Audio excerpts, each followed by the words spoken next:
The scent of expensive cologne and cigar smoke always arrived before the men did. I learned that during my first week at Caviar and Crown, the kind of restaurant where a single bottle of wine cost more than my monthly rent. The kind of place where I didn't belong. Not really. Not as a guest, anyway. But as a server in a crisp white shirt and black slacks, I could slip between tables like a ghost, refilling crystal glasses and clearing gold-rimmed plates while remaining utterly invisible to the people who mattered. That particular Thursday night, the autumn rain hammered against the floor-to-ceiling windows, turning Manhattan into a blur of yellow taxi lights and dark umbrellas. My feet ached in my cheap flats. I'd been on them for 9 hours straight, covering someone else's shift because I needed the money. I always needed the money. Between my studio apartment in Queens, my mother's medical bills, and the student loans that followed me like shadows, I existed in a constant state of barely keeping my head above water. "Table 12 needs attention," Marcus, the floor manager, hissed as he passed me. His eyes flicked toward the corner booth, the one we kept reserved for special guests, the kind who didn't make reservations because they owned half the city. I grabbed a fresh bottle of Stolichnaya Elite from the bar, its glass cold against my palm, and made my way across the dining room. My reflection caught in the windows.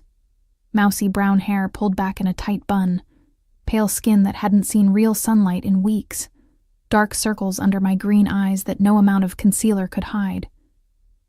I looked exactly like what I was. Exhausted, invisible, forgettable. The booth came into view, and my breath caught. 4 men sat in the shadows, but only one commanded the space. He faced the door. Always the door, I would later learn. His back to the wall in a position of absolute control. Even seated, his presence filled the room like smoke, thick and suffocating. A charcoal suit that probably cost more than my car, if I'd owned one.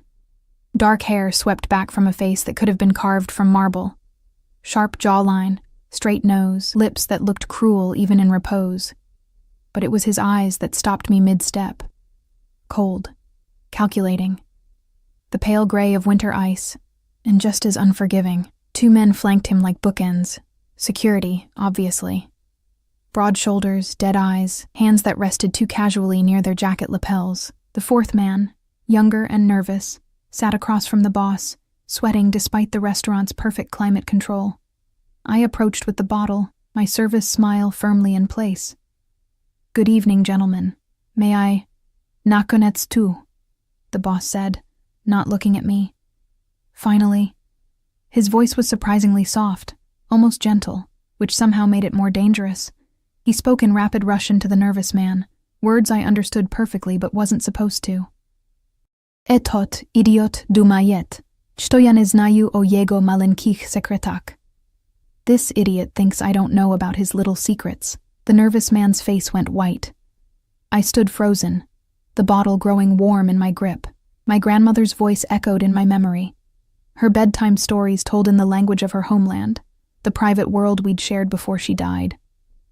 I hadn't spoken Russian in years, not since I'd scattered her ashes in Brighton Beach. But I understood every word. "Pожалуйста," the nervous man whispered. "Please." The boss leaned forward slightly. The movement was minimal, but it carried the weight of an avalanche. "Ty ukral от меня. You stole from me. Ty znal pravila. You knew the rules. I should have moved. Should have poured the vodka and disappeared like I was trained to do, but something in the nervous man's expression, pure terror mixed with resignation, rooted me to the spot. "Mój syn," the nervous man began. "My son." "Tvoj syn?" The boss's laugh was soft, almost musical. "Teper ty dmeš o svoj semje?" "Your son. Now you think about your family?" He switched to English, his accent barely perceptible, refined by expensive education. "You had choices, Dmitri. You made the wrong ones." A barely perceptible nod from the boss, and one of the security men shifted. The movement was subtle, professional, but I saw the glint of something metallic beneath his jacket. My hand trembled. The bottle slipped. Glass exploded against the marble floor in a spectacular crash that seemed to echo through the entire restaurant. Premium vodka splashed across expensive Italian shoes, specifically, the boss's expensive Italian shoes. The sharp scent of alcohol mixed with my own spike of pure panic. The entire dining room fell silent. Every head turned toward us, Even the piano player stopped mid-note. "Oh my God," I gasped, dropping to my knees automatically, reaching for the shards with trembling fingers. "I'm so sorry, Nedvigatia." "Don't move."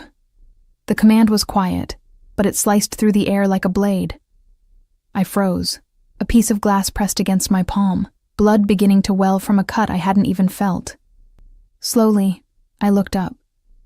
The boss was staring directly at me for the first time, those winter-gray eyes locked onto mine with an intensity that made my stomach drop. He studied my face the way someone might examine a painting in a museum.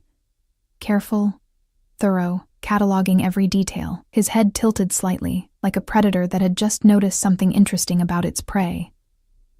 "Tai Porazan," he said softly. "You're cut." The words hung in the air between us. He'd spoken in Russian again. A test? A trap? My mouth went dry. Every instinct screamed at me to pretend I didn't understand, to play the dumb American waitress who'd just destroyed a $1,000 bottle of vodka. But something in his expression had changed. The coldness remained, but beneath it was something else. Curiosity, maybe. Or recognition. "Yeah," I started, then caught myself. The Russian had come automatically, unbidden. "I am..." His eyes narrowed fractionally. "Продолжи." "Continue." Marcus appeared beside me, his face red with mortification. "Mr. Volkov, I am so terribly sorry.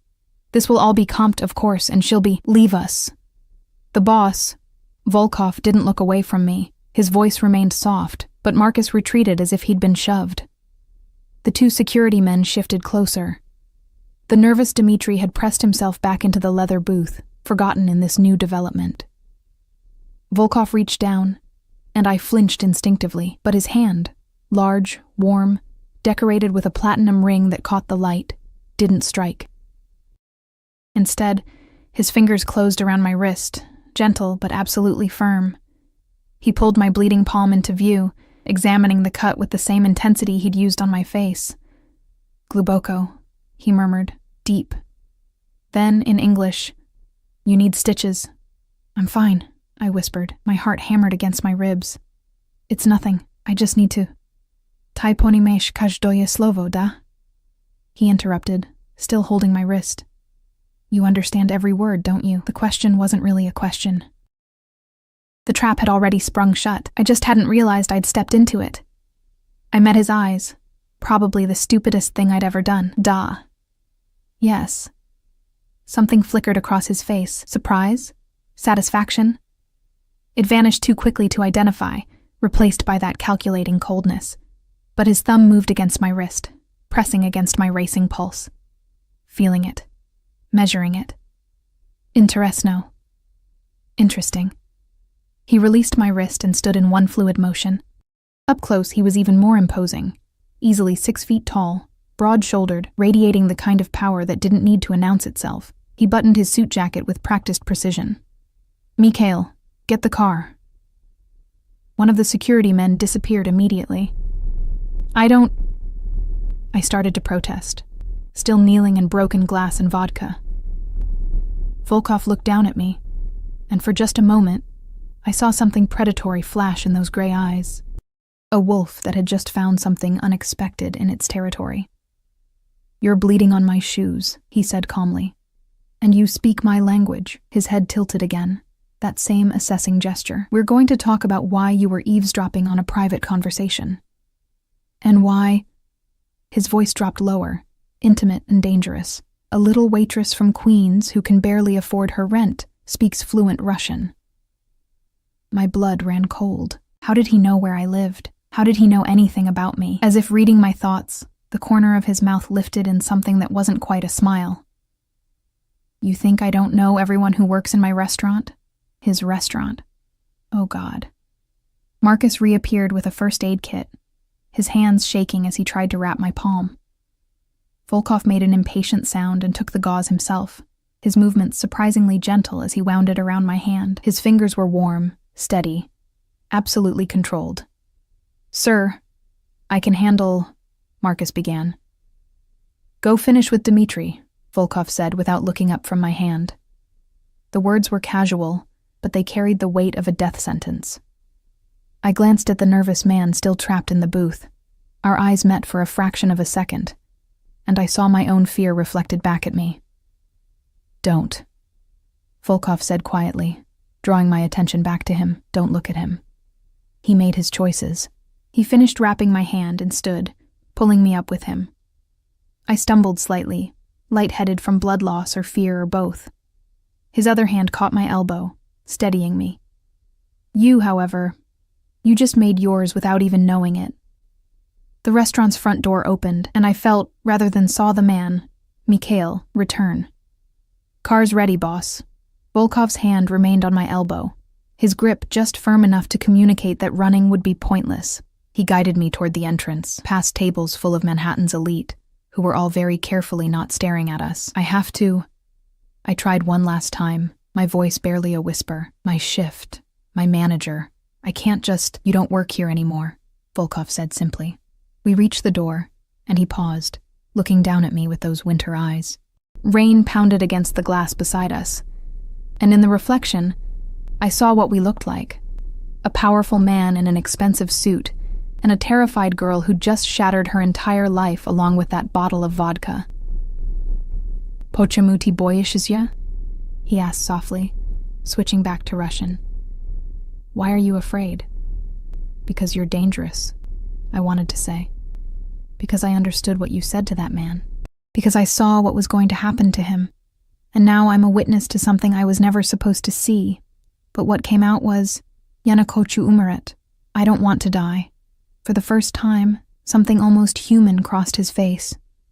Not kindness. I would learn that Alexei Volkov was many things, but kind was not one of them. But perhaps interest. The way someone might look at a puzzle box they hadn't expected to find challenging. "No," he said, still in Russian, his thumb brushing across the bandage on my palm. "You're not going to die." He opened the door, and rain-soaked wind hit my face. A black Mercedes SUV sat at the curb, its windows tinted dark enough to hide anything or anyone inside. "But your old life did," he continued, his hand on the small of my back, guiding me forward into the storm. "The moment you understood my words and chose to stay listening instead of walking away." I stepped into the rain, my thin shirt soaking through immediately, and looked back at Caviar and Crown one last time. Through the window, I could see Marcus frantically gesturing to someone. See the other servers watching with wide eyes.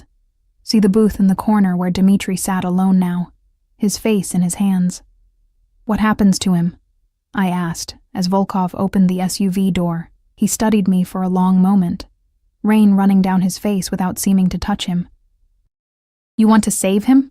A man you don't know, who stole money meant for his son's surgery to gamble in Atlantic City?" I hadn't known that, but it didn't change the fear in the man's eyes. Volkov made a sound that might have been approval or annoyance. "Get in the car, Devochka, little girl. We'll discuss your unexpected compassion somewhere warmer." I looked at the open car door, at the dark interior that promised either salvation or destruction. Behind me, the restaurant glowed warm and safe. Inside that SUV, Mikhail waited with the kind of patience that came from having done this many times before. "I could scream," I whispered. "You could," Volkov agreed. "But you won't." "How do you know?" His hand moved from my back to cup the side of my face, thumb tracing my cheekbone with unexpected gentleness. "Because you're curious," he said. "Because you've spent your whole life invisible, and for the first time, someone actually sees you." His eyes held mine, gray as smoke, as steel, as winter itself. "And because you're smart enough to know that the only way Dmitri walks out of my restaurant alive is if you cooperate." The trap clicked shut with perfect precision. I stepped into the car. The leather seats were butter-soft and still warm, as if someone had just vacated them. Mikhail slid into the driver's seat without a word, his eyes meeting mine in the rearview mirror. Flat, assessing, already calculating the fastest way to dispose of my body if necessary.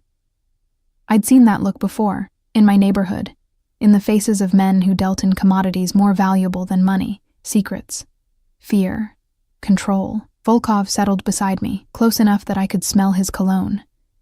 Something dark and expensive, woody with notes of bergamot, close enough that his thigh pressed against mine in the confined space. He didn't move away. The SUV pulled smoothly into traffic, rain drumming against the bulletproof glass. I could feel it, the weight of the armoring, the way the vehicle moved differently than normal cars, heavier, protected, a fortress on wheels. Where are we going? My voice came out steadier than I expected. Somewhere private. Volkov pulled out his phone, one of 3 I could see in his jacket pocket, and typed something with quick, efficient movements. I don't discuss business in public. I'm not business. His eyes flicked to me, one eyebrow rising fractionally. No? Then what are you? A mistake. A witness. A girl who should have kept her mouth shut and her grandmother's language buried with her bones. Scared, I admitted. Good. He pocketed his phone and turned to face me fully, one arm draped across the back of the seat. His fingers played with a strand of hair that had escaped my bun, the gesture almost casual. Fear keeps you alert. Alert keeps you alive. We crossed the bridge toward Brooklyn, the city lights smearing across the rain-soaked windows like watercolor paint. My hand throbbed beneath the bandage, a steady pulse of pain that kept me grounded in reality. This was happening. This was real. Dmitri, I said suddenly, you said he could live if I cooperated. I said he could walk out of my restaurant alive. I kept my word. His fingers continued their lazy exploration of my hair. What happens to him after he walks out is another matter entirely. That's not fair. His laugh was soft, devoid of humor.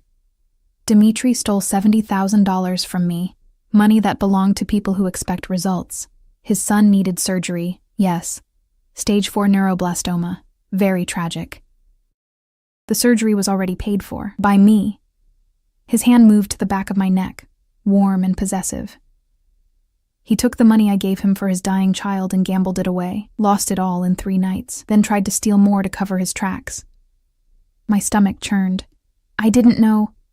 Of course you didn't. You saw a scared man and assumed he was the victim. His thumb rubbed small circles at the base of my skull, a gesture that should have been soothing but felt like a claim of ownership. This is why you don't belong in my world, Maya. I froze. How do you know my name? Maya Catherine Volkov. He paused, watching my face. No relation, unless you're hiding more secrets. 26 years old, born in Brooklyn Methodist to Patricia Volkov, and a father whose name isn't on your birth certificate. Raised by your mother and your babushka, Ekaterina, who died 3 years ago from complications of diabetes. Each word felt like a violation, like he was peeling back my skin to examine what lay beneath. You graduated NYU with honors, art history, impractical but beautiful. Student debt, $83,000. You work 3 jobs, Caviar and Crown Thursday through Saturday, a coffee shop in Midtown Monday through Wednesday, and you clean offices on Sunday mornings. He leaned closer, his breath warm against my ear. You haven't been on a date in 14 months. You take the F train home every night, get off at 23rd Street, and walk 3 blocks to your studio apartment where you live alone with a cat named Pushkin. Terror and rage warred in my chest. You had me investigated. I investigate everyone who works in my establishments. The fact that you're unremarkable is what made you remarkable. His hand moved to tilt my chin up, forcing me to meet his eyes. Until tonight, when you proved you could understand conversations you weren't meant to hear. That changes things. I won't tell anyone what I heard, I swear. I know you won't. His certainty was absolute, because you're smart enough to understand that the only thing keeping you safe right now is your value to me. I don't have any value to you. His smile was slow, dangerous. Don't you? A girl who speaks perfect Russian, who can move through high-end establishments without drawing attention, who's desperate enough for money that she works herself to exhaustion? His thumb traced my lower lip. I can think of several uses for someone like you. The SUV turned down a quiet street in Dumbo, pulling into an underground garage beneath a converted warehouse. The building was all exposed brick and massive windows, the kind of industrial chic renovation that sold for millions. Security cameras tracked our movement. A man in a black suit stood by the elevator, speaking quietly into a radio. Out, Volkov said, releasing me and opening his door in one fluid motion. My legs trembled as I climbed out of the SUV.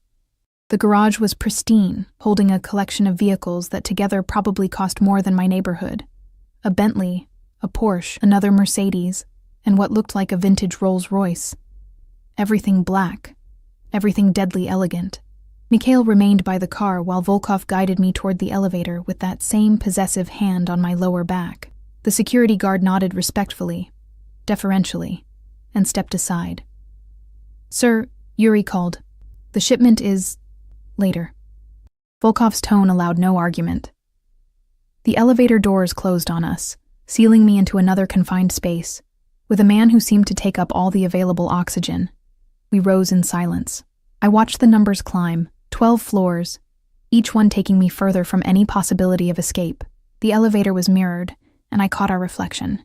Him, immaculate and powerful in his designer suit. Me, bedraggled and small, my white shirt transparent from the rain. Dark circles under my eyes like bruises. "Why Russian?" he asked suddenly. "What?" "Why do you speak Russian? It's not common. Not in your generation, not outside Brighton Beach." I swallowed hard. "My grandmother. She raised me while my mother worked.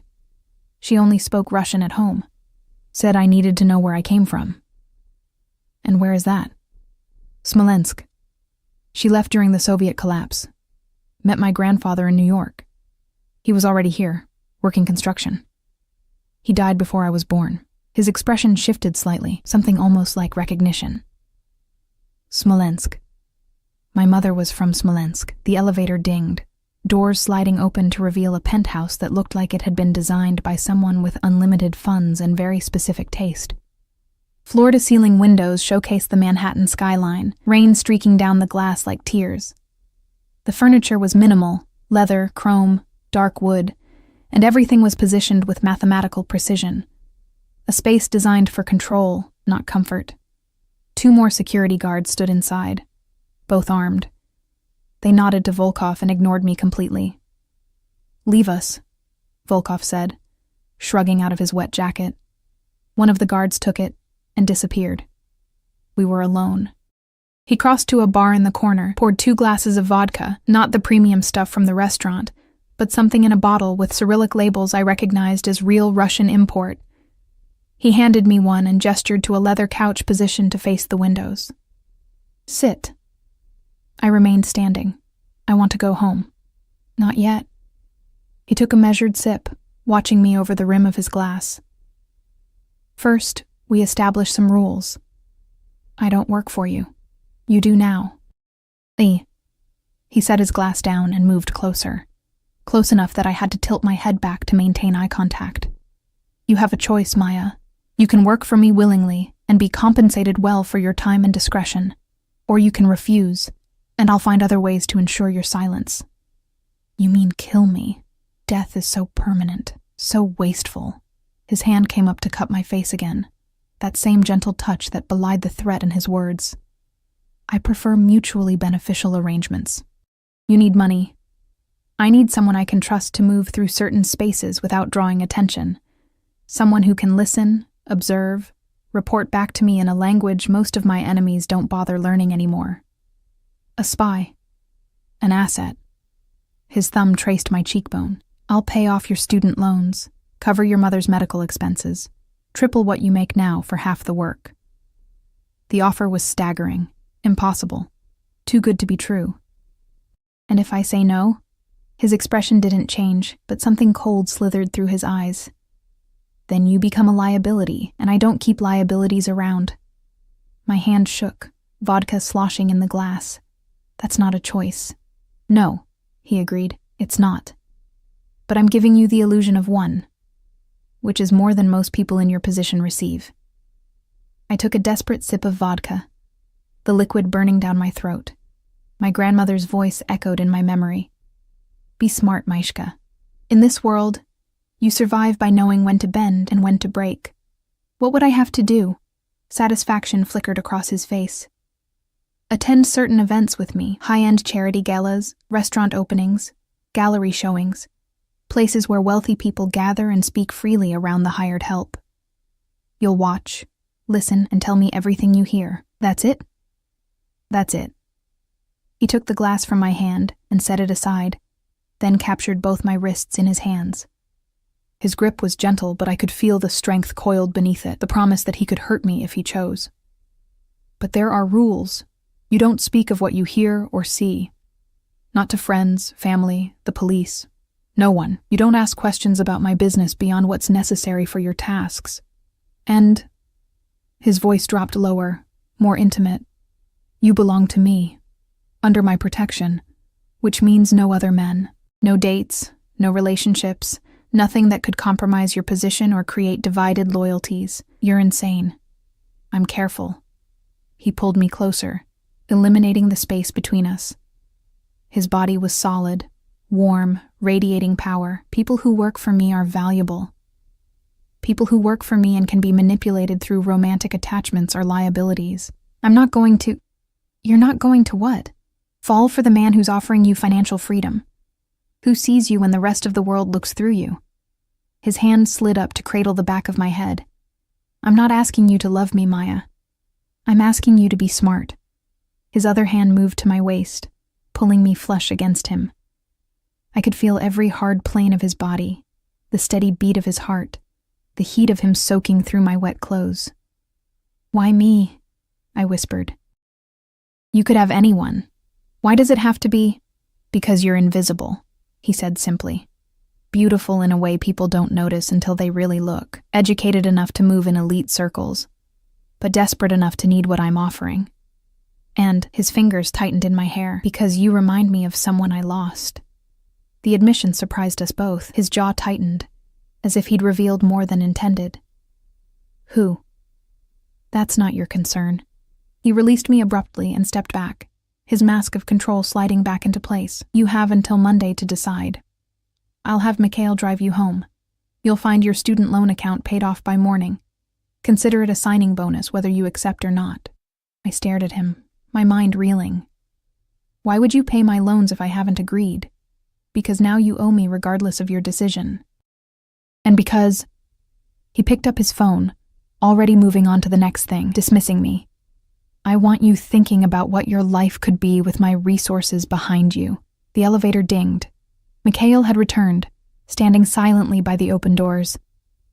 Go home, Maya. Volkov didn't look up from his phone. Feed your cat. Sleep. Think about whether you want to spend the rest of your life exhausting yourself for scraps, or if you're brave enough to accept what I'm offering. I walked toward the elevator on numb legs. At the threshold, I turned back. He was watching me, phone forgotten, those winter gray eyes tracking my every movement.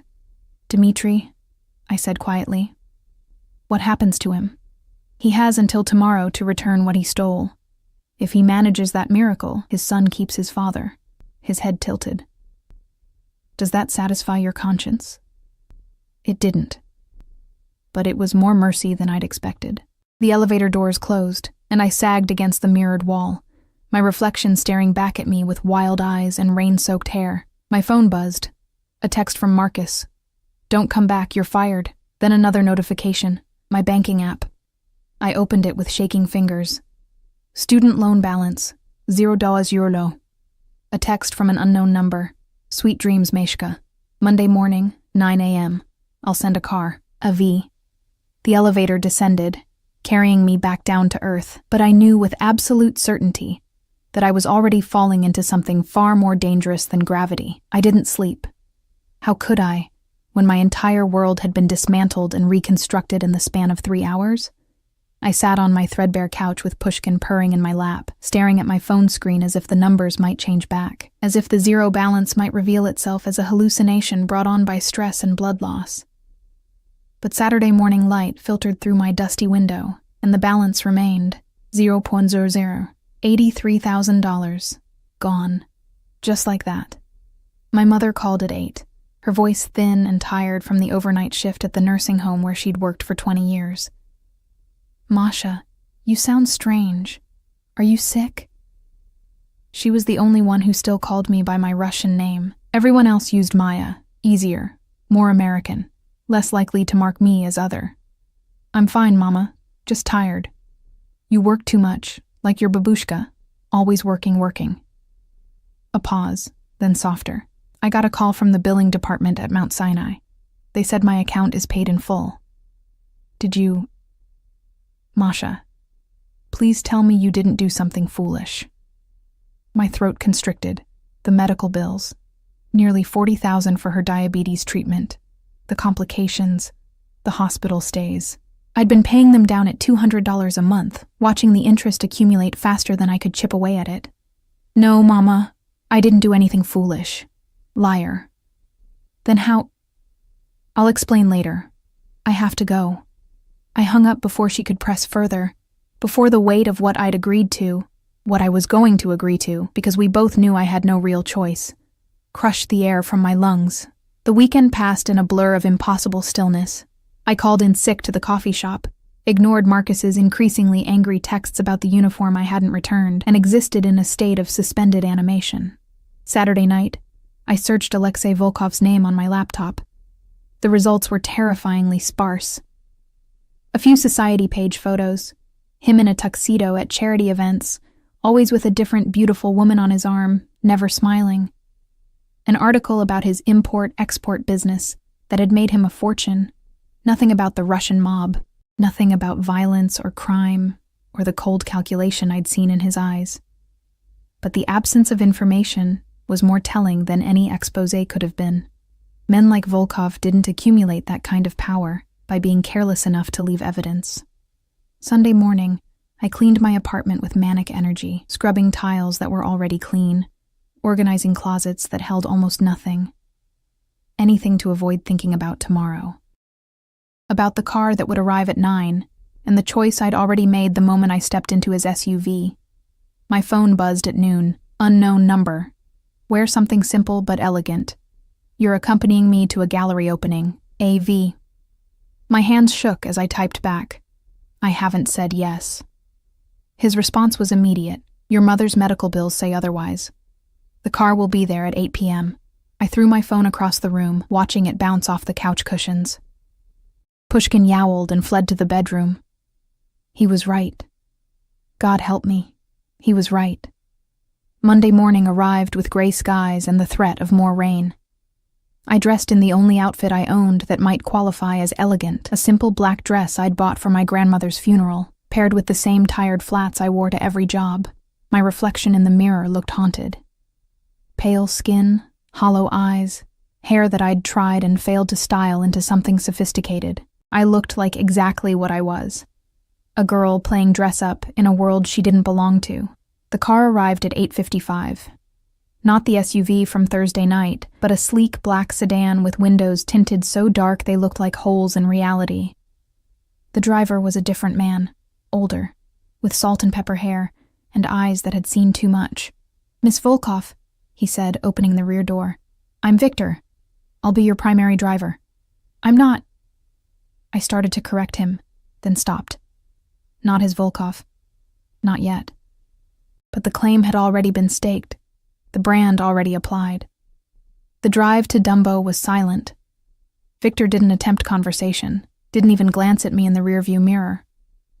We pulled into the same underground garage, but this time he escorted me to a different elevator, one that required a keycard to access.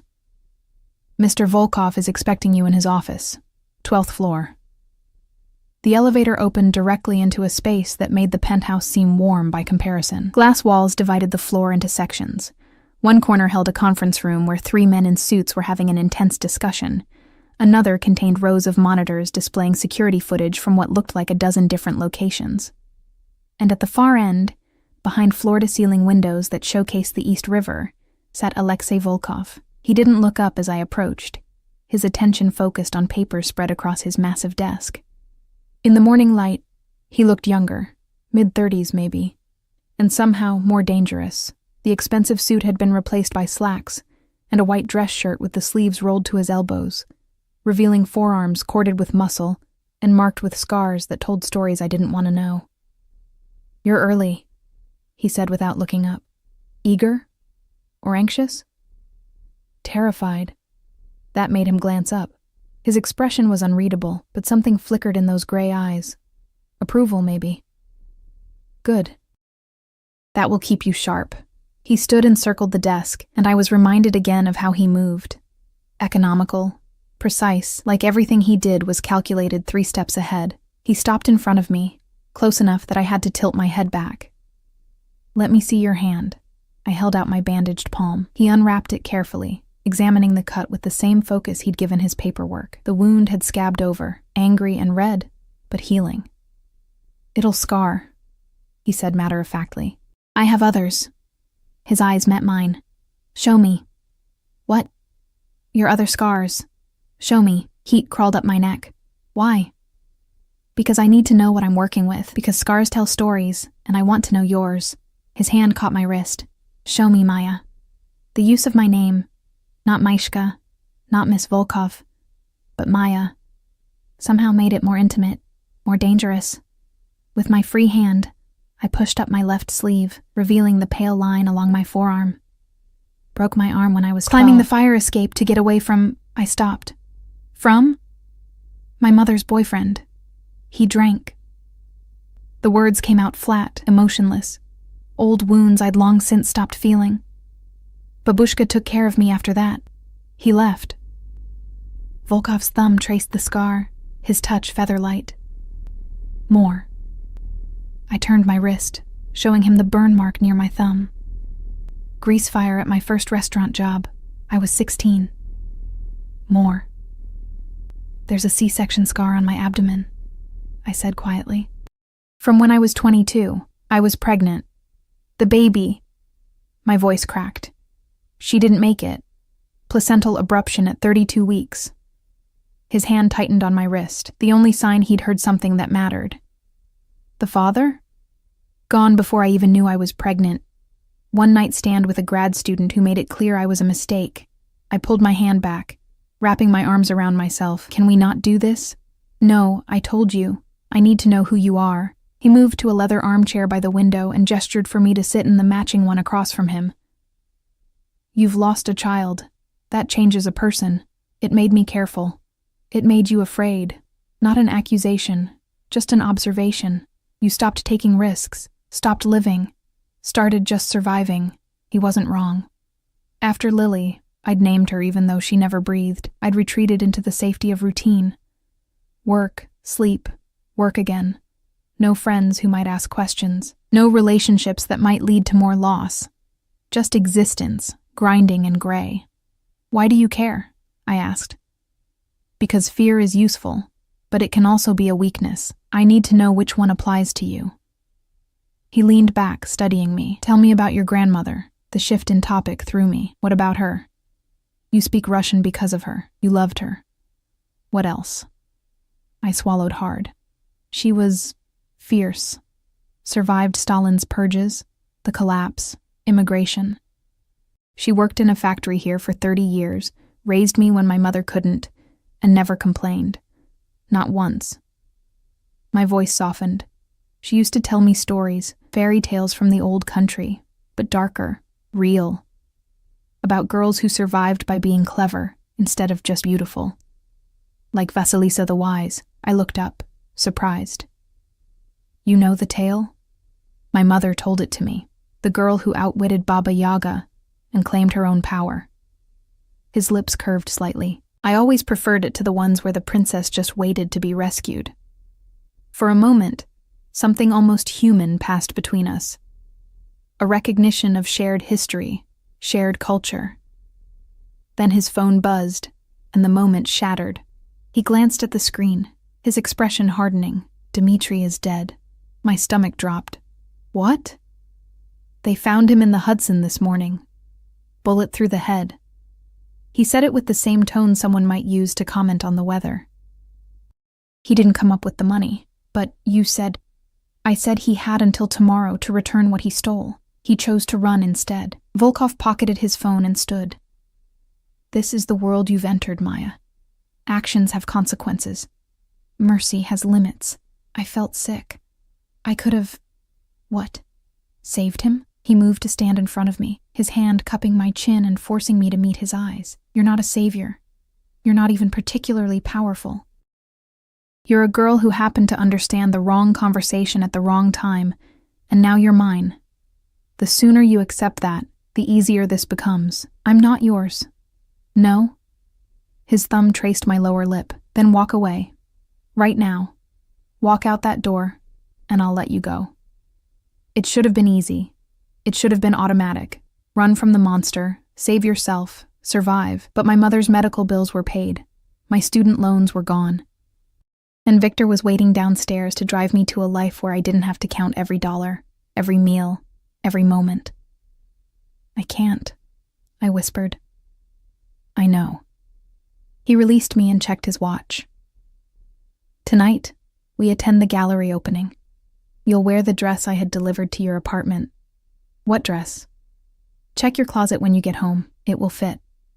He said it with absolute certainty. You'll stay by my side, smile appropriately, and listen to everything said around us. Tomorrow, you'll report back what you heard. We'll do this twice a week until you're comfortable in those spaces, until people stop seeing you as remarkable and start seeing you as furniture again. And if I hear something bad, something illegal, then you tell me, and I handle it. His expression turned cold. You don't go to the police. You don't play hero. You survive, Maya. That's all I require. A knock on the glass wall. One of the men from the conference room stood there, his face impassive. Volkov nodded, and the man entered. Sir, the shipment from Brighton Beach is ready for inspection. I'll be down in 10 minutes. Volkov turned back to me. Victor will take you home. Rest. Eat something. You look half-starved. The car will pick you up at 7. I stood on shaking legs. Why are you doing this? Really? There has to be easier ways to get information. He was silent for a long moment, and when he spoke, his voice was softer than I'd heard it. You remind me of my sister, Katya. She spoke Russian the way you do, with that same Smolensk accent. That same mixture of strength and fragility. His jaw tightened. She died 3 years ago, killed by men who thought she was just a pretty face, not a threat. The admission hung in the air between us, heavy and sharp. I'm sorry, I whispered. Don't be, just stay alive. He moved to his desk, dismissing me. And Maya, wear your hair down tonight. You hide behind that severe bun. Stop hiding.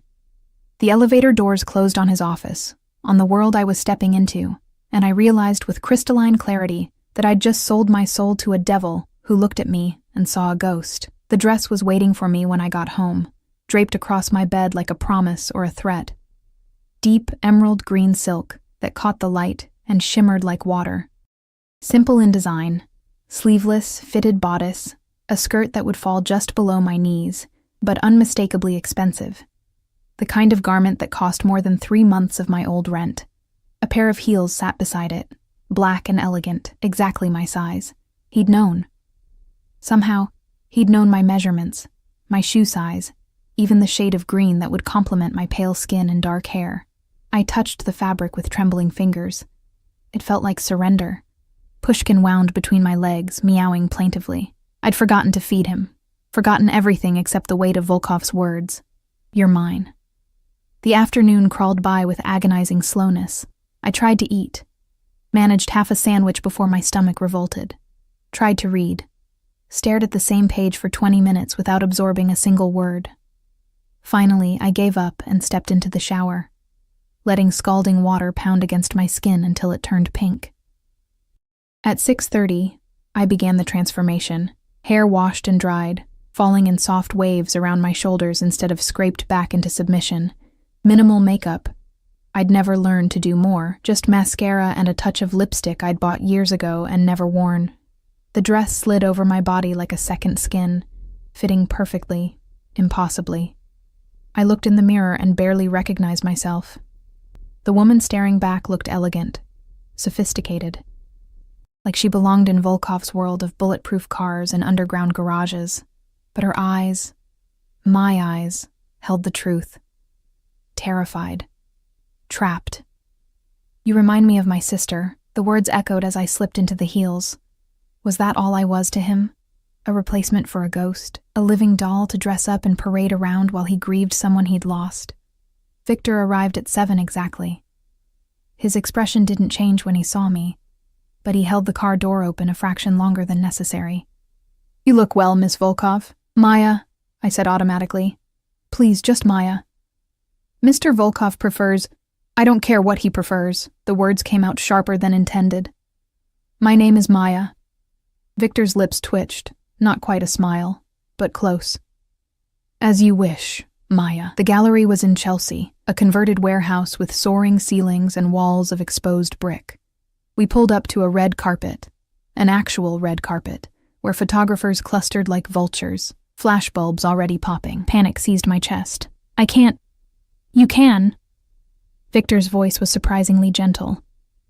Mr. Volkov is already inside. Head down. Move quickly. They're not here for you. He was right. The photographers barely glanced at me as I hurried past, their attention focused on an actress I vaguely recognized from billboards. Inside, the gallery pulsed with conversation and champagne, the beautiful people of Manhattan dressed in their carefully curated armor of designer labels and strategic accessories. And there, in the center of it all, like a gravitational force, stood Alexei Volkov. He wore a tuxedo that had been tailored to perfection, the jacket emphasizing his broad shoulders, the crisp white shirt, a stark contrast against his olive skin. His dark hair was swept back, and those winter-gray eyes scanned the room with predatory awareness. Two men flanked him, not Mikhail, but others cut from the same cloth. Security disguised as companions. Then his gaze found me, and everything else ceased to exist. He didn't smile, didn't move, just watched as I crossed the gallery floor toward him, his expression unreadable but his attention absolute. People parted instinctively, sensing something in the air they couldn't quite name. Maya. He said my name like a prayer or a curse. His hand extended, and when I took it, he pulled me close, his other hand settling possessively on my waist. You wore your hair down. You told me to. I gave you many instructions. I'm pleased you chose to follow this one. His thumb traced small circles on my hip through the silk. You look beautiful. Dangerous. Dangerous? Beautiful women always are. He guided me through the crowd, nodding to people I didn't recognize, murmuring greetings in English and Russian and what sounded like Italian, but he never released my waist, never let more than an inch of space exist between us. We stopped in front of an enormous canvas, abstract splashes of red and black that might have been blood and shadows, or roses and midnight. The placard beside it read, Confinement, by Sasha Kuznetsov. Price, $250,000. Do you like it? Volkov asked, his breath warm against my ear. It's angry. Yes. His hand tightened on my waist. Sasha painted this in prison, 6 years in a Siberian gulag for insulting the wrong official. He learned to channel rage into beauty. You knew him? I got him out. Called in favors, paid bribes, made threats. He paints for me now, and I make sure he stays free. His eyes remained on the canvas. Everyone in this room thinks they're free, Maya. But they're all in cages of one kind or another. Money, reputation, fear. The bars just look different. Before I could respond, a woman appeared beside us, 50s, dripping in diamonds, her face pulled tight from too many surgeries. Alexei, darling, I didn't know you'd be here. Katerina. He kissed her cheeks in the European fashion. Lovely to see you. Maya, this is Katerina Romanov. She runs the Children's Hospital Foundation. Katerina, my companion, Maya Volkov. The woman's eyes sharpened on me. Volkov? Are you? No relation, Volkov said smoothly. Common name. But Maya shares my interest in art. Katerina's smile didn't reach her eyes. How coincidental. She turned her attention back to Volkov, effectively dismissing me. I wanted to discuss the gala next month. We're hoping for another generous contribution. Of course. Have your people contact mine. His hand never left my waist. If you'll excuse us, I promised Maya a tour. He guided me away, before Katerina could respond, moving through the gallery with purpose. People called out to him. Greetings, invitations, barely disguised attempts to secure his attention, but he acknowledged them with minimal courtesy and kept walking. You're important here, I observed. Money makes you important. Fear makes you untouchable. We stopped in a quieter corner, away from the main crowd. Listen. The man by the bar in the navy suit, that's Markus Petrov. He owns a shipping company that's losing money. He's desperate. The woman in red beside him is his wife, who doesn't know he's been skimming from their joint accounts to pay gambling debts. I glanced over. The couple looked perfect, beautiful, wealthy, smiling. How do you know that? Because I pay attention. Because information is more valuable than money. His hand moved to the small of my back. Watch them. Listen. Tell me what you notice. For the next hour, we moved through the gallery like dancers in an elaborate performance. Volkov introduced me to bankers and politicians, artists and socialites, each conversation a carefully choreographed exchange, and I listened. I heard the banker mention offshore accounts in a tone that suggested illegality. Heard the politician's wife complain about that bitch from the Times who was asking too many questions about campaign contributions. Heard two men in corner discuss the shipment from Odessa with nervous glances over their shoulders. And through it all, Volkov's hand never left my body. Waist, lower back, once brushing against my neck in a gesture that made several women glare at me with open hostility. They think I'm your mistress, I whispered as we moved toward the exit. Let them think what they want. He guided me outside, where Victor was already waiting with the car. You did well tonight. I just listened. Exactly. We slid into the back seat, and Volkov pulled out his phone, typing notes with rapid efficiency. The banker, Mitchell Grayson, he's about to be investigated by the SEC. The politician's wife was right to be worried about the Times reporter. And those men discussing Odessa are moving stolen art. How do you know all this? Because I make it my business to know. He pocketed his phone and turned to face me fully. You heard things tonight that could destroy careers, end marriages, put people in prison. That's your value, Maya. You're invisible enough that people talk freely around you, but observant enough to catch what matters. I don't want to destroy anyone. You won't. I will. His hand cupped my face, thumb tracing my cheekbone. You're just the messenger. The weapon I wield is information, not innocence. The car pulled up to my building, shabby and worn compared to the gleaming towers of Manhattan. Volkov stared at it with distaste. This isn't safe. It's what I can afford. Not anymore. He reached into his jacket and pulled out an envelope. Lease agreement for an apartment in Brooklyn Heights. 2 bedrooms, secure building, doorman. Your name is already on it. You move in this weekend. I stared at the envelope like it might bite. I can't accept that. You can, and you will. I'm not having my asset living in a building with broken locks and no security.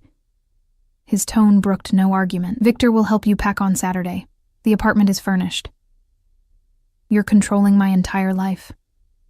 Yes. No apology, no justification, just flat acknowledgement. That's the arrangement, Maya. I provide for you, protect you, and in return, you belong to me.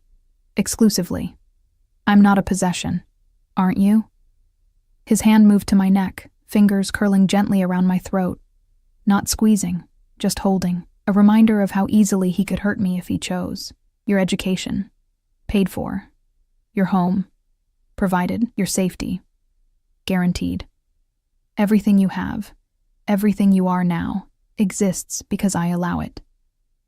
Tears burned behind my eyes, but I refused to let them fall. No, you don't. I hate you. You hate that I'm right. He released my throat and opened the car door. Go inside. Tomorrow at noon I'll send a car. We'll have lunch and you'll tell me everything you noticed tonight that I didn't mention. I climbed out on shaking legs. And if I refuse?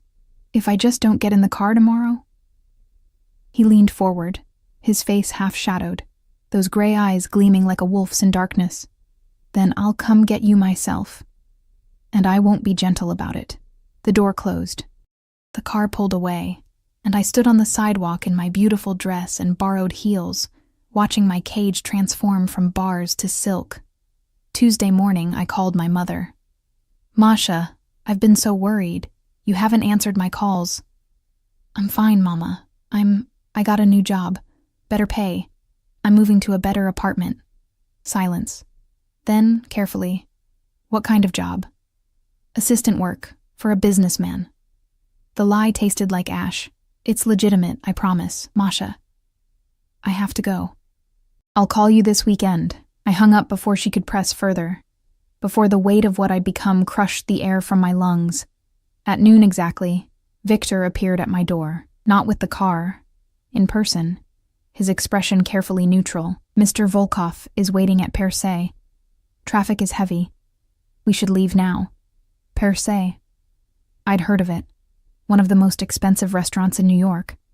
the kind of place where reservations were made months in advance. I'm not dressed for... You're dressed fine. His eyes softened slightly. He's not trying to impress you, Maya. He's trying to feed you. You barely ate anything last night. The observation caught me off guard. You were watching? I'm always watching. It's my job. He gestured toward the door. Please. He gets impatient when kept waiting. The restaurant was everything I'd imagined. Hushed elegance, floor-to-ceiling windows overlooking Central Park, tables spaced far enough apart that conversations remained private. Volkov sat at a corner table, his back to the wall as always, speaking quietly into one of his phones. He looked up as I approached, and something in his expression shifted. Softened. Just fractionally. Maya. Sit. He gestured to the chair across from him and ended his call. You look tired. I didn't sleep. Neither did I. He poured water from a crystal pitcher, his movements precise. I was thinking about what you said last night, that you hate me. I do. Good. Hate keeps you sharp. Complacent people make mistakes. He leaned back as a waiter appeared, ordering in French without consulting a menu. When the waiter left, Volkov's attention fixed on me with laser focus. Tell me what you noticed last night that I didn't mention. I took a breath and began reciting details I'd catalogued. The woman in the corner who'd been crying in the bathroom, mascara smudged, whispering into her phone about the test results. The young man who'd been watching Volkov all night with barely concealed hatred. The security guard who'd been sleeping on the job, head nodding by the fire exit. Volkov listened without interrupting, his expression growing more approving with each observation. Excellent. The woman, Irina Sokolov, wife of my competitor. She's pregnant, but not with her husband's child. The young man, Dmitri's son, actually. He blames me for his father's death. His jaw tightened, and the security guard will be fired by tonight. Dmitri's son was there? Yes. Anton, 23, medical student, suddenly fatherless. Volkov's expression was unreadable. He's right to blame me. I killed his father. The casual admission made my stomach churn. You said... I said Dmitri was found in the Hudson. I didn't say who put him there. He took a measured sip of water. I pulled the trigger myself, Maya, because he stole from me, and I have to maintain order. That's how this world works. Food arrived. Course after exquisite course that I barely tasted. Volkov ate methodically, watching me struggle with each bite, and I realized this was another test. Could I sit across from a murderer and break bread? Could I swallow food while processing the fact that the hands cutting his steak had ended a man's life? Why did you tell me? I finally asked. You could have let me believe someone else. Because I don't lie to my people. I'm a monster, Maya. I've done terrible things for power, for money, for revenge, but I'm an honest monster. He set down his fork. And because I need you to understand exactly who you're working for. What you're complicit in now. Complicit. The word hung between us like smoke. I want out, I whispered. No, you don't. You want the fantasy of being innocent while enjoying the benefits of my protection. His hand reached across the table, capturing mine. But that's not how this works. You're in now, Maya, all the way in. And the only way out is death, yours or mine. His thumb stroked across my knuckles, a gesture that should have been tender but felt like a shackle. I have a job for you this weekend, he continued. Charity gala at the Met. You'll wear another dress I provide, stay at my side, and listen. Specifically, I need to know if Senator Morrison's wife mentions anything about her husband's investigation into port security. You want me to spy on a senator's wife? I want you to listen to conversations that happen around you. What she chooses to say in public is her problem, not yours. He released my hand and signaled for the check. Saturday, 7 p.m. Victor will collect you from your new apartment, which you'll move into Friday. I haven't agreed to move. Yes, you have. He stood, buttoning his jacket with practiced precision. You agreed the moment you took my money, wore my dress, and sat across from me without running. Stop pretending you have choices, Maya. It's beneath both of us. He left cash on the table, far more than necessary, and guided me toward the exit with that possessive hand on my lower back. Outside, rain had started again, the sky gray and heavy. Victor waited with an umbrella, shielding us from the weather as we walked to the car. I'll see you Saturday, Volkov said, opening the door for me himself. And Maya? He leaned close, his lips brushing my ear. Stop fighting what you're becoming. It will hurt less. The door closed. The car pulled away, and I sat in the back seat, watching the city blur past, wondering how many pieces of my soul I'd sold and how many I had left to give. Friday arrived with the weight of inevitability. Victor and 2 other men I didn't recognize appeared at my apartment at 9 a.m. sharp, carrying boxes and packing materials. They moved through my tiny space with efficient silence, wrapping my meager possessions like they were precious artifacts instead of thrift store furniture and secondhand books. The new apartment is fully furnished, Victor said, as I stood uselessly in the center of the chaos. You only need personal items, clothes, photographs, anything with sentimental value. I watched them pack my life into 6 boxes. 6 boxes for 26 years of existence. It should have been depressing, but instead I felt oddly liberated, as if the physical evidence of my poverty was being erased, replaced by something sleeker and more acceptable. The apartment in Brooklyn Heights was everything my studio wasn't. Spacious, modern, flooded with natural light from floor-to-ceiling windows that overlooked the East River. Hardwood floors, granite countertops, furniture that looked like it belonged in a magazine. 2 bedrooms, one with a king-sized bed dressed in white linens, the other set up as an office with a desk and bookshelves. And in the closet of the master bedroom, an entire wardrobe waited. Dresses, slacks, blouses, shoes, all in my size, all in colors that would complement my complexion. A collection of someone else's vision of who I should be. Mr. Volkov had these selected by a personal stylist, Victor said, watching me stare at the clothes. For events you'll attend with him. How many events? As many as necessary. He handed me a new phone, sleek, expensive, already programmed with contacts. Your old number has been transferred. Mr. Volkov's private line is listed under AV. You call that number if there's an emergency. Only that number. I turned the phone over in my hands. Another leash. Beautifully disguised. Victor left me alone to settle in, which meant I wandered through rooms that smelled of new paint and expensive candles, touching surfaces that had never known poverty or struggle. Pushkin explored cautiously, his tail puffed with suspicion. My phone buzzed. AV? Comfortable? I stared at the message for a long moment before responding. It's a beautiful cage. His reply was immediate. All cages are beautiful if you stop fighting the bars. Rest today. Tomorrow changes everything. I didn't ask what he meant. I was learning that Volkov spoke in riddles and revelations, never giving more information than absolutely necessary. Saturday evening, I dressed in the gown he'd selected. Midnight blue silk that hugged every curve, with a neckline that dipped low enough to be daring without crossing into inappropriate. Diamond earrings waited in a velvet box on my dresser, along with a note in precise handwriting. Borrowed, not given. Don't lose them. AV Victor arrived at 6:30, his expression carefully neutral as he took in my appearance. You look like you belong, he said, and I couldn't tell if it was a compliment or a warning. The Met was transformed for the gala. Red carpets, ice sculptures, champagne fountains, women in couture gowns floated past on the arms of men in tuxedos, everyone playing their part in Manhattan's eternal theater of wealth and influence.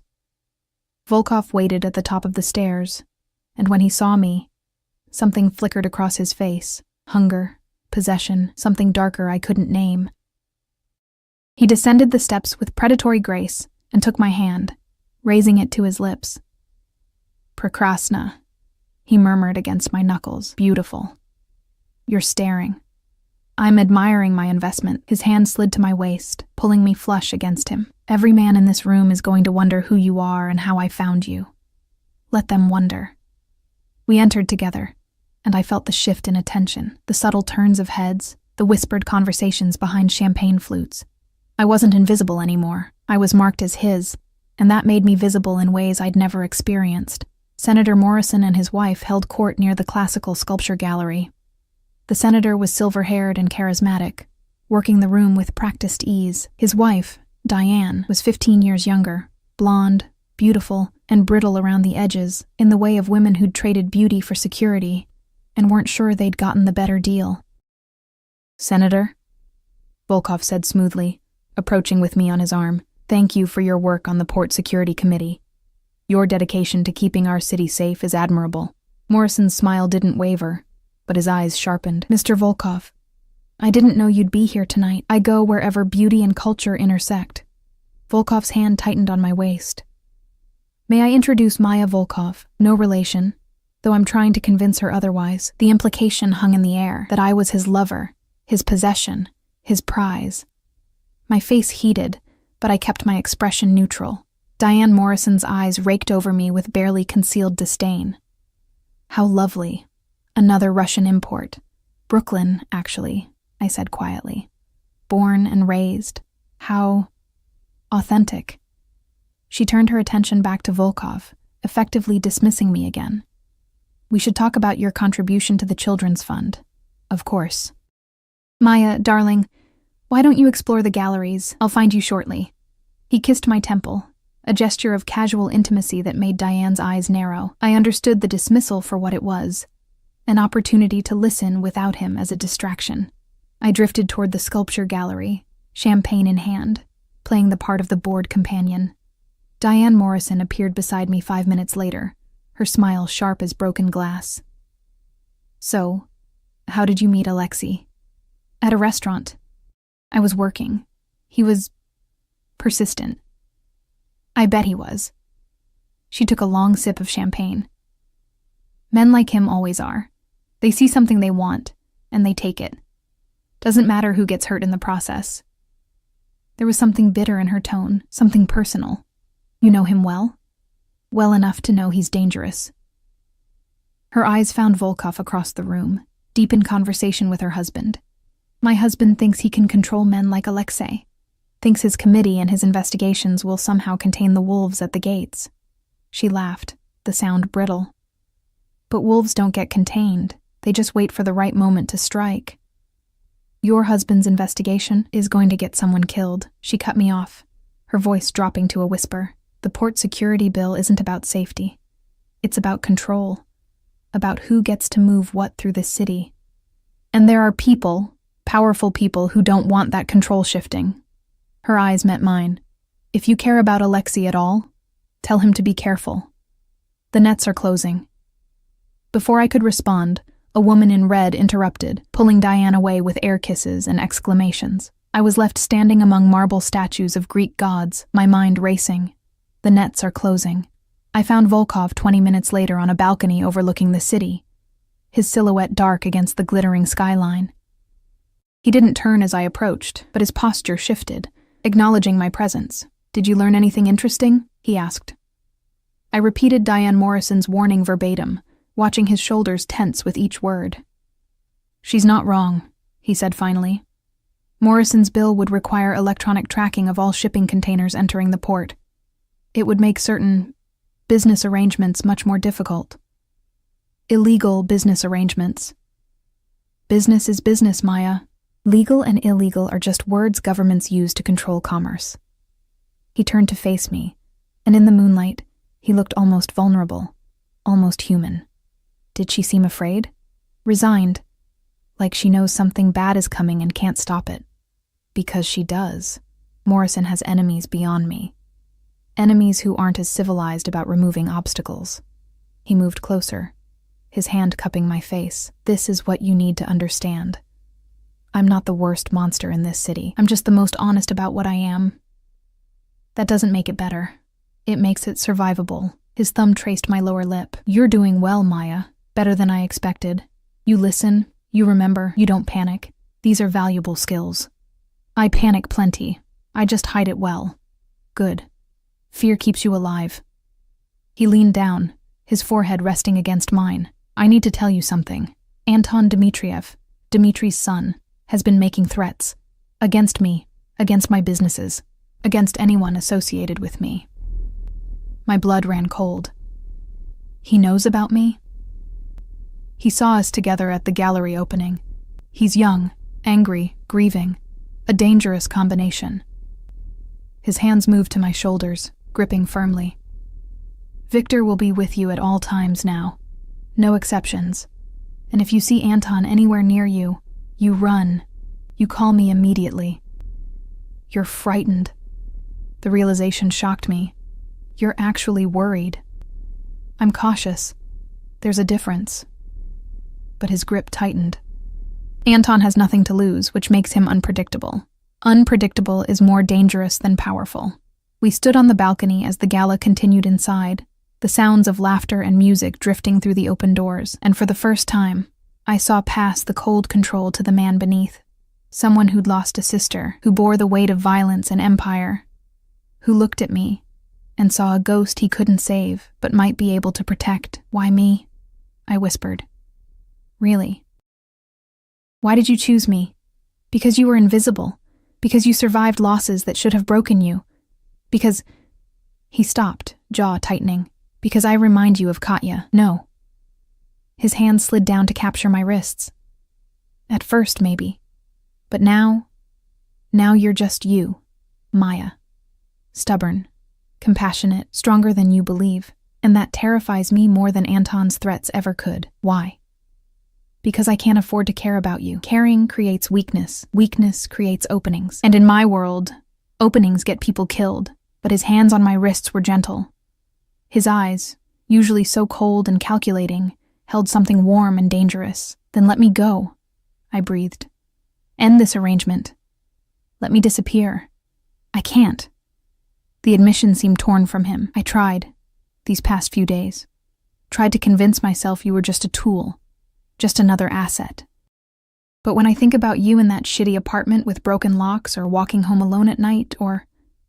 His voice cracked slightly. I can't let you go, Maya. Even if it's selfish. Even if it puts you in danger. You're a monster. Yes. You killed a man in cold blood. Yes. You're controlling my entire life. Yes. His forehead pressed against mine again. But I'm your monster now, and I protect what's mine. The kiss, when it came, wasn't gentle. It was claiming, possessive, tasting of champagne and desperation. His hands tangled in my hair, holding me in place as he devoured my mouth with an intensity that stole my breath. I should have pushed him away. Should have fought, resisted, maintained some dignity. Instead, I kissed him back, because he was right. I had stopped fighting the cage, because somewhere between the terror and the silk dresses and the diamond earrings, I'd started to see the man beneath the monster. The boy who'd lost his sister, the immigrant who'd clawed his way to power. The wolf who looked at me like I was the only real thing in a world of beautiful lies. When we finally broke apart, both breathing hard, his eyes held a mixture of triumph and regret. This changes things, he said. Everything already changed. The moment I understood you're Russian, the moment I got in your car. No. His thumb traced my swollen lips. This is different, more dangerous. Before I could respond, Victor appeared in the doorway, his expression urgent. Sir, we have a situation. Anton Dmitriev is in the building. Security saw him enter through the service entrance 5 minutes ago. Volkov's entire demeanor shifted, from vulnerable to lethal in a heartbeat. Get Maya to the car. Now, take the private exit. What about you? I'll handle Anton. He pulled a gun from somewhere inside his jacket. I hadn't even known he was armed, and checked it with practiced efficiency. Victor, if anything happens to her... It won't, sir. Volkov's hand cupped my face one last time. Listen to Victor. Don't be brave. Don't be curious. Just survive. Alexei, go. He pushed me toward Victor, his expression already closing off, the vulnerable man disappearing behind walls of cold control. I'll call you when it's safe. Victor's hand closed around my arm, firm but not painful, and he pulled me through a service corridor I hadn't known existed. Behind us, I heard shouts, the sound of breaking glass, a single gunshot that made my heart stop. Don't look back, Victor commanded, moving faster. Keep moving. We burst through a side exit into an alley where another car waited. Not the Mercedes, but something nondescript and dark. Victor shoved me into the back seat and climbed in beside me, barking orders at the driver in rapid Russian. The car peeled away from the curb, tires squealing on wet pavement. What happened? Is he okay? Victor, please. He's fine.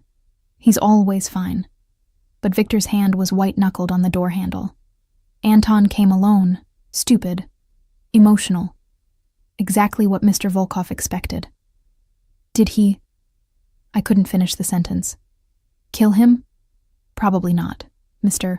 Volkov doesn't kill children, even armed ones seeking revenge.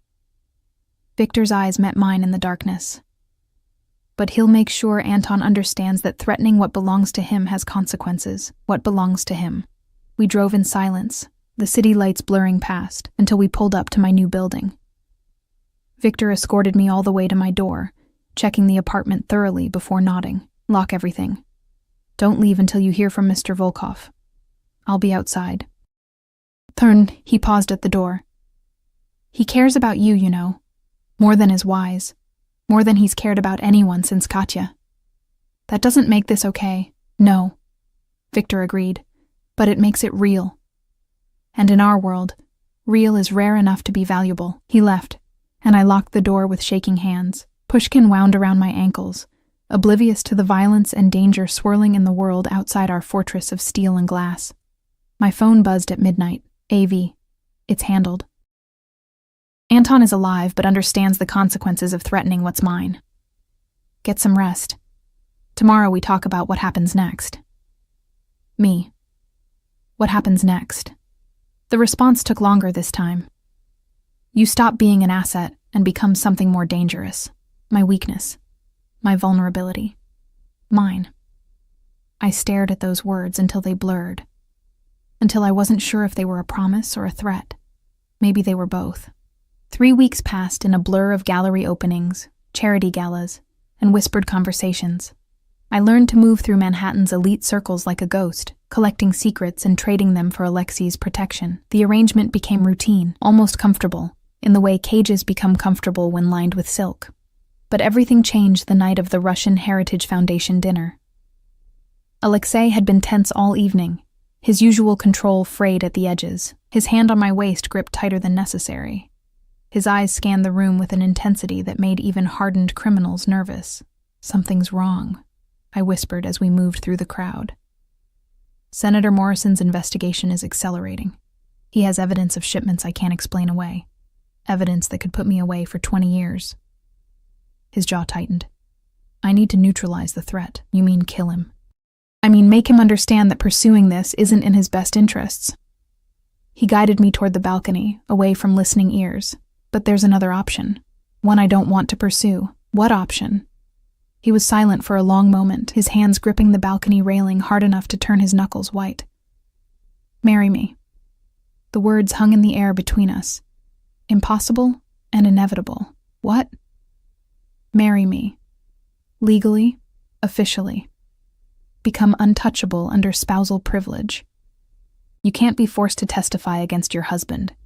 Any information you gather, any conversations you overhear, protected. He turned to face me, and his eyes held something raw and desperate. It's purely practical. A legal shield. Nothing more. That's insane. That's survival. His hands cupped my face. I'm running out of options, Maya. Morrison has me cornered. But if you're my wife, if everything you know is protected by law, you can't marry someone just to avoid prison. I'm not marrying you to avoid prison. His voice dropped. I'm marrying you because somewhere in the past month, you stopped being a tool and became necessary. Because I wake up thinking about your safety and go to sleep planning how to keep you close. Because... He stopped, jaw clenched. Because what? Because I love you, you stubborn, compassionate, infuriating woman. And love is the most dangerous weapon anyone could use against me. The confession shattered something in my chest. This monster who'd killed without remorse, who controlled lives like chess pieces, who'd trapped me in a cage of silk and diamonds. He loved me. And God help me. I loved him back. This is crazy, I whispered. Yes. We barely know each other. I know you take your coffee black because you can't afford cream. I know you cry when you think no one's watching. I know you named your cat after your favorite poet, and you still sleep with your grandmother's rosary under your pillow, even though you stopped believing in God the day your daughter died. His thumbs traced my cheekbones. I know everything about you, Maya, and I want all of it. If I say yes, you'll be protected, provided for, mine in every way that matters. His forehead pressed against mine. But you'll also be a target, a weakness my enemies can exploit. I can't promise you safety, not complete safety, but I can promise you'll never face danger alone. I thought about my studio apartment with broken locks, about working 3 jobs and still drowning in debt, about the loneliness that had followed me since Lily died, the emptiness that nothing could fill. And I thought about Alexei, brutal and honest, monstrous and vulnerable, looking at me like I was the only thing keeping him human. Okay. His eyes widened fractionally. Okay? Marry me, Alexei Volkov. Make me your wife, your weakness, your vulnerability. Make me yours. The kiss was different this time, softer, deeper, tasting of promises we'd both probably break but would die trying to keep. His arms wrapped around me, holding me like I might disappear, and I realized this was what safety felt like.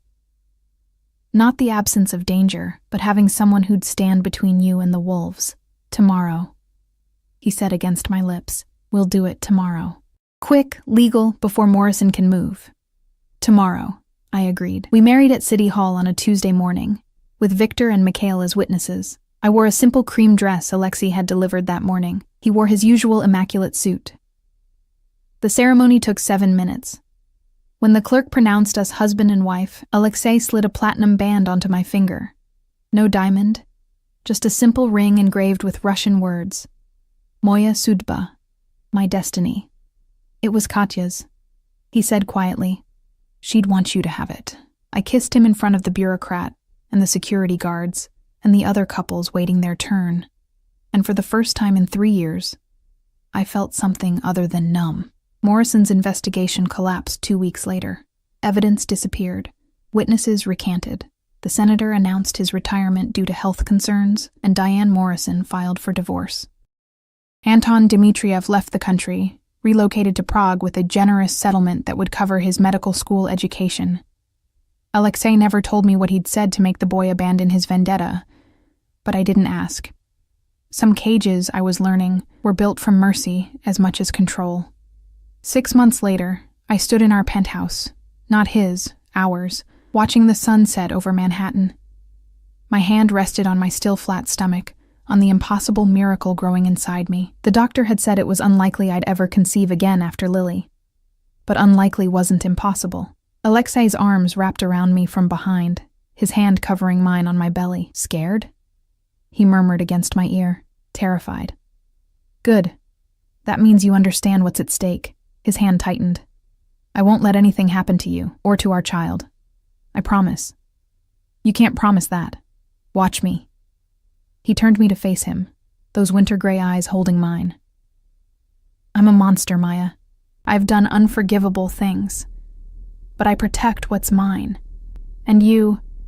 His hand moved to cut my face. You're everything. I rose on my toes and kissed my husband, my monster, my salvation and damnation wrapped in expensive suits and lethal competence. Outside, the city glittered with a million lives, a million stories, a million cages people built and called freedom. But here, in Alexei's arms, I'd found something more dangerous than freedom: belonging. And if that made me complicit in his sins, if that made me a monster too, then so be it. Some cages are worth keeping, some monsters are worth loving, and some surrenders feel like victory.